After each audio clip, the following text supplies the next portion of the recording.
Thank you, Mr. Chairman. Mr. Pregent, let me ask you, all the bureaucratic processes that were added, given under the Obama administration, can you address, through the national security team, can you address how that impacted the military?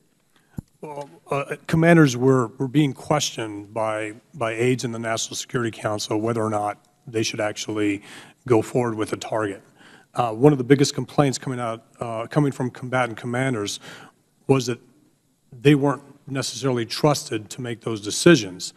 And initially, again, we talk about aircraft flying with munitions that weren't able to drop their bombs when they actually had targets of opportunity on the ground. The biggest complaint is the targets of opportunity.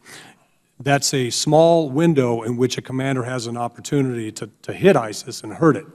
And when you have to call back to D.C. to ask permission to do it because there happens to be an oil tanker in the convoy, the ISIS convoy, well, that not only allows that target of opportunity to go away, but it sustains a terrorist organization. Remember, ISIS early on in 2015 was estimated to receive, what, $500 million a year in the illicit oil trade.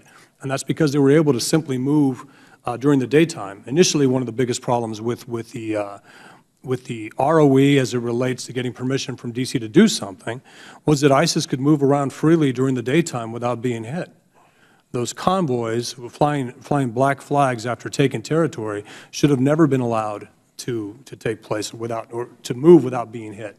And the biggest complaint was they had to get permission from D.C. All right, so you're saying our commanders were not trusted.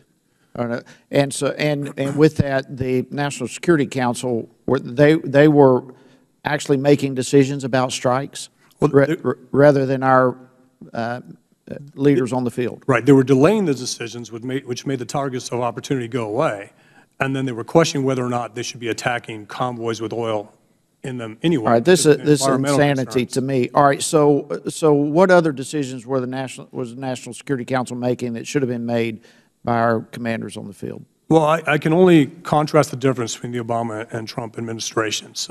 Combatant commanders now can make those decisions on the ground.